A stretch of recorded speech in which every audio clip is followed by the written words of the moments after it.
अपने पराए। घर की लड़ाइयाँ कितनी भी हो, लेकिन ये भी सच है कि किसी पर कोई आपत्ति हो तो अपना ही परिवार साथ देता है। भैया, मेरे पीछे पुलिस लगी है, प्लीज मुझे बचा लो। रवि और राज दो भाई, लेकिन दोनों में कभी नहीं पटी। अरे क्या हुआ छोटे, क्या कर दिया तूने? अरे कुछ नहीं भैया, मेरा दोस्त है ना राजू, वो मुझे लेकर बैंक गया था। मुझे नहीं पता भैया कि वो वहाँ बैंक लूटने जा रहा है। मैं उसके साथ बैंक में घुसते ही सीसीटीवी कैमरे में दिख गया हूँ। अब पुलिस मुझे ढूंढ रही है भैया, मुझे बचा लो। राज कुछ सोचता है, फिर कहता है, ओके, तुम यहीं रुको, मेरा एक दोस्त पुलिस में है, मैं बात करता हूँ। तभी वहाँ रवि की बीवी राज की बीवी के साथ आ जाती है। तुम लोगों के घर जब तक पुलिस का आना जाना है, बच्चों को यहीं छोड़ दो, उन पर असर ठीक नहीं पड़ेगा। तभी वहाँ पुलिस आ जाती है। चलो चलो, कौन है रवि, थाने चलो। मैंने कुछ नहीं किया, मुझे कुछ नहीं पता।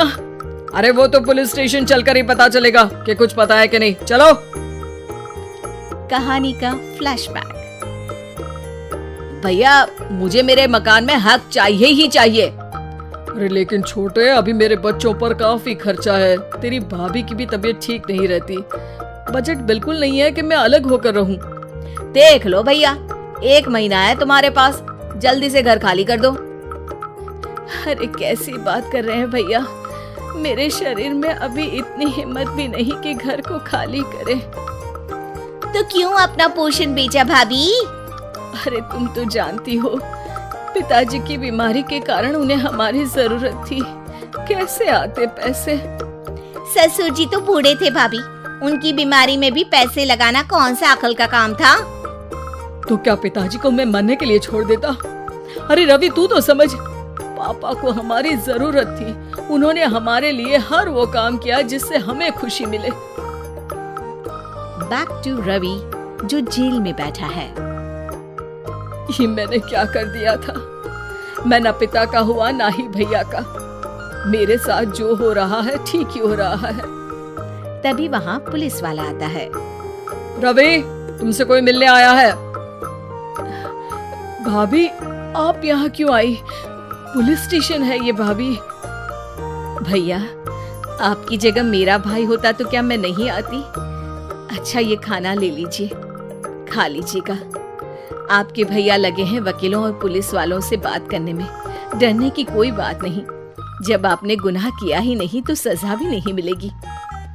रवि भाभी को देखकर रोने लगता है। घर में साक्षी चुपचाप बैठी होती है कि तभी सोनम कहती है, अरे साक्षी, क्या हुआ, परेशान क्यों हो रही हो? भाभी, अभी अभी पुलिस स्टेशन से खबर आई है, इन्हें बड़े जेल में शिफ्ट किया जा रहा है। मैं क्या करूंगी भाभी? रो मत, हम अच्छे से अच्छा वकील करेंगे। लेकिन उसमें तो बड़े पैसे लगेंगे दीदी, हम इतना पैसा कहाँ से लाएंगे? अरे क्यों, ये मकान है ना, और मेरे कुछ गहने भी है। साक्षी की आंखों में पानी आ जाता है। पर दीदी, ये तो आप और भैया की मेहनत की कमाई है। पापा के बाद भी तो हम लोगों का सब खत्म हो गया था। पापा को तो बचा नहीं पाए, लेकिन भैया को जरूर बचा लेंगे। और भगवान चाहेंगे ना तो दोनों भाई मिलकर इससे भी बड़ा मकान खड़ा कर लेंगे। साक्षी। थोड़ी देर में राज वहाँ आता है। सोनम सही कह रही है साक्षी, पैसों की कमी के कारण किसी भी बेगुनाह को सजा नहीं मिलती। राज एक अच्छा सा वकील करता है। सोनम और साक्षी बचाए पैसे और अपने गहनों को बेचकर रवि का केस लड़ते हैं और जल्द ही रवि जेल से बाहर आ जाता है। रवि राज को गले लगाकर कहता है, भैया मुझे माफ कर दो, मुझे साक्षी ने सब कुछ बताया है। भैया, आपने मुझ पर विश्वास किया, मेरे लिए दिन रात मेहनत की, भाभी ने अपने गहने तक बेच दिए। भैया, आपने तो पापा के लिए भी पैसे नहीं देखे, लेकिन मैं बहुत ही सेल्फिश निकला।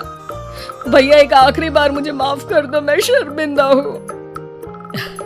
अरे भाई, अपने तो अपने ही होते हैं, पापा ने हमारे लिए क्या नहीं किया, ये तुम्हें बताने की जरूरत नहीं है मुझे। और फिर तू तो मेरा भाई है, पैसे से बढ़कर रिश्ते होते हैं भाई।